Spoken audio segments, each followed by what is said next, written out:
जो रिजल्ट आने के बाद अब ज़रूरत महसूस होगी आपके पुराने साथी की, क्या कहना है? नहीं, देखिए, ज़िंदगी के सफ़र में हमको आपकी ज़रूरत पड़ती है, सबकी ज़रूरत पड़ती है, मगर जहाँ तक मेयर और डिप्टी मेयर इलेक्शन का सवाल है, जब तक state election commission 150 municipal wards का ऑफिशियली रिजल्ट डिक्लेयर नहीं करता है, क्योंकि निरडमेट एक म्यूनसिपल वार्ड का नतीजा आने वाला है, रुका हुआ है कोर्ट के कुछ फैसले की वजह से, और उसके बाद ही ये प्रोसेस शुरू होगा मेयर और डिप्टी मेयर का। अभी हमारी पार्टी में इस सिलसिले में मैं अभी कोई बातचीत नहीं हुई है। मैं अपने पार्टी के जिम्मेदार एमएलए से तमाम लोगों से बात करूंगा, और ना टीआरएस से हमारा कोई कांटेक्ट, ना हम उनसे करें ना वो हमसे किए, तो जब भी टाइम है उसके लिए।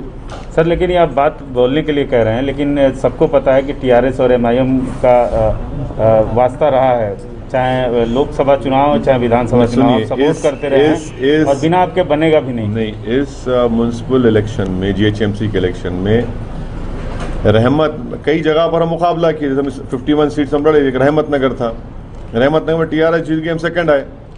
हम तो कोशिश की टीआरएस खराने की, वहाँ पर टीआरएस ने हम हमारे कैंडिडेट्स खराने की कोशिश की, तो ये बात बिल्कुल गलत है, ये इसमें कोई सच्चाई नहीं है। बीजेपी ने जो इस तरह से जो आश्चर्यजनक जीत बीजेपी की हुई, आश्चर्यजनक, और जो पिछले बल्दिया के चुनाव से देखा जाए, जो इस बार जीत, हमारा 44 जीतना आपके लिए ताज्जुब की बात नहीं है। आपने तो बस कि भाई जितना था उतना अरे भाई, इनका कितना हुआ, 150 लड़े ये लोग, और 36% सक्सेस रेट इनका, स्ट्राइक रेट, हमारा 86% है। ये आपको देखना चाहिए कि अगर हम लड़ लेते 70-80, तो भाई साहब फिर तो सबकी टाइम कर दिए थे हम। नहीं, हमेशा आप बीजेपी की मुखालफत करते रहते हैं, रोकने की बात करते हैं। हाँ। लेकिन बीजेपी हैदराबाद में जो कहा जाता है कि आपका शहर माना जाता है,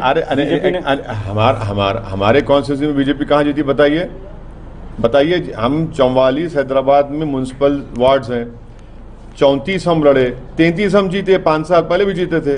क्या किया बीजेपी ने? सर्जिकल स्ट्राइक, जिन्ना, अफगानी, रोहिंग्या, वो यूपी के मुख्यमंत्री को लाए, 3 वार्ड हार गए। अमित शाह को गृह मंत्री को लेकर आए, वो आपका घासी बाजार हार गए।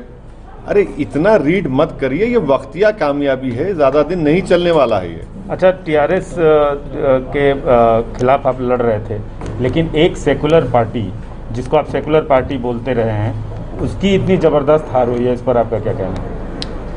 ये जनता का वर्डिक्ट है, इसमें क्या है, उसमें जनता का वर्डिक्ट है, जनता का वर्डिक्ट है। और ये Hyderabad, greater Hyderabad municipal corporation जो वर्डिक्ट है, वो किसी पार्टी के लिए मैंडेट नहीं है।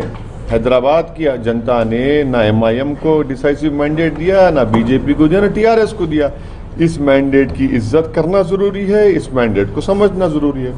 तो ये जो मैंडेट आया, उस ट्रेंड को देखते हुए आपको 2023 में खतरा नहीं महसूस हो रहा है? देखिए, एक बात समझिए, जीएचएमसी यकीनन तेलंगाना का हिस्सा है, मगर जो मेनलैंड तेलंगाना है, वहाँ पर तेलंगाना की एक फीलिंग है, एक रीजनल एस्पिरेशन है, वहाँ पर बिल्कुल मुख्तलिफ पॉलिटिकल डेमोग्राफी है, और बहुत हद तक मैं ये समझता हूँ कि केसीआर उन तमाम चीज़ों का एक रिफ्लेक्शन करता है, उनकी पार्टी नहीं।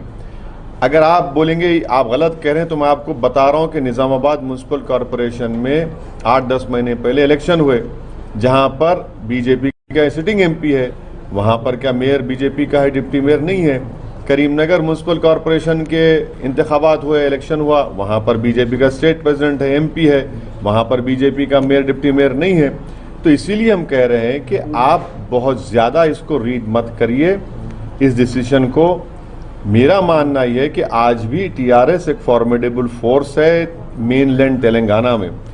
यकीनन जो नतीजा आया है, केसीआर को सोचना पड़ेगा कि क्यों ये नतीजा आया, और हमको यकीन है कि एक मंजेवे सियासतदान है, जिन्होंने अकेले अपनी इस पार्टी को खड़ा किया है, वो देखेंगे उस बातों को। मगर ये मेरा काम नहीं है कि मैं किसी के पार्टी के अंदरूनी मामलात में तबसरा करूं, उनको फैसला करना है, वो बेहतर जानते हैं कि क्या करना है नहीं करना। सर ये क्या वजह है कि जब चुनाव होता है बीजेपी आपको आप पे अटैक करती है, आप बीजेपी पे अटैक करते हैं, हाँ। और वहाँ पे बीजेपी गेन कर जाती है। आपका फायदा या नुकसान नहीं होता है, अगर फायदा भी होता है या नुकसान भी होता है, लेकिन बीजेपी गेन करती है, ये क्या वजह है? कहाँ बीजेपी गेन की? हर जगह। और सुनिए, औरंगाबाद की जो एमपी सीट थी 22-23 साल शिवसेना के पास थी, इम्तियाज जलील हरा दिए, कांग्रेस नहीं हरा पाई थी। झारखंड में हम इलेक्शन लड़े, नहीं मिली कामयाबी, वहां बीजेपी नहीं जीती। अरे कितनी मिसालें दूंगा मैं आपको ऐसे। ये हमको बीजेपी से क्यों जोड़ते आप?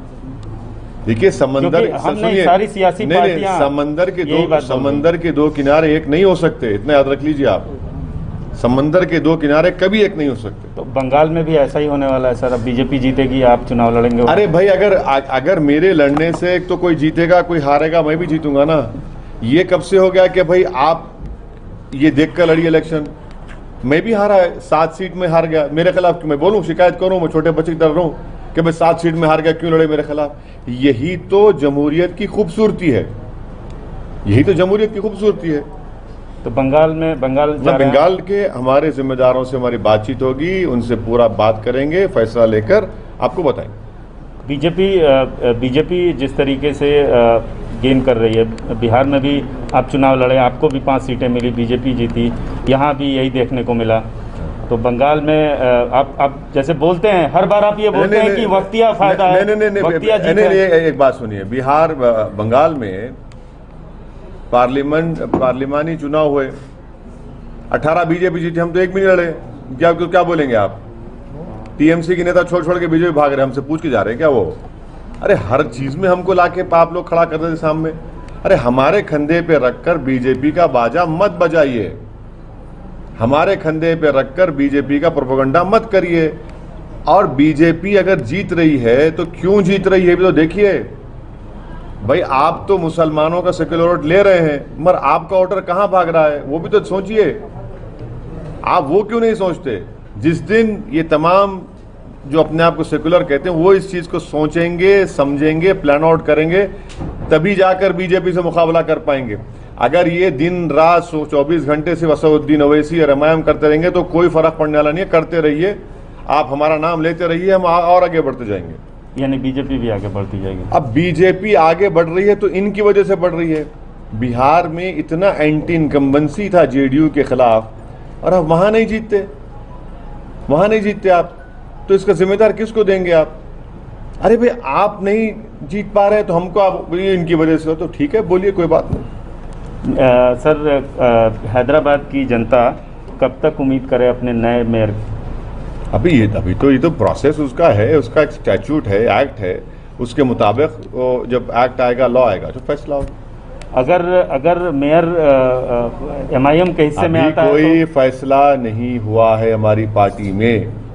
जब बातचीत होगी, फैसला होगा, जब वक्त आएगा तब आपको बताएंगे।